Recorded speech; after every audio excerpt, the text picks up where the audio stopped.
2 semaines après l'avoir discrédité, Don't start pretending you're a doctor. Doug Ford change de ton. In my opinion, this is a great report. Le rapport final de la vérificatrice générale est excellent, lance le premier ministre de l'Ontario.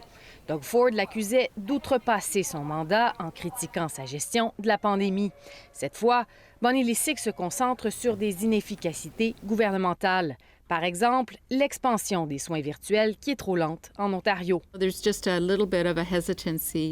ministère de la Santé n'en fait pas assez pour sévir contre la surfacturation des soins, dit-elle. Il n'est pas supposé d'avoir un coût quand on fait affaire avec un hôpital ou un médecin en Ontario, mais là, ils ont trouvé une façon détournée de faire de l'argent sur le dos des gens malades.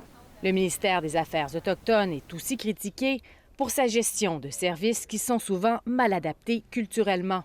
De plus, la vérificatrice générale critique directement le gouvernement Ford pour avoir dépensé 10 millions en publicité qu'elle juge partisane. Mais son rapport écorche aussi le gouvernement libéral précédent sur le train léger d'Hamilton, un projet annulé en 2019. I want new transit in Hamilton. Les libéraux promettaient un projet d'1 milliard, alors que c'était 5 fois plus, conclut Bonnie Lysyk.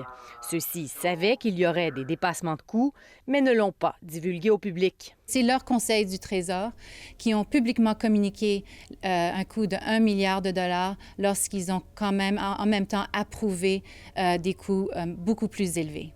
L'ex-ministre des Transports et actuel chef des libéraux, Steven Del Duca, n'était pas disponible pour commenter.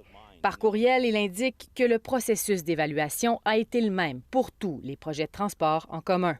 La vérificatrice générale écorche aussi au passage plusieurs agences gouvernementales, dont la Commission des alcools et des jeux de l'Ontario.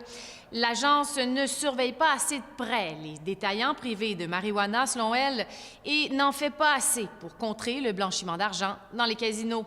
Ici, Natacha MacDonald-Dupuis, Radio-Canada, Toronto.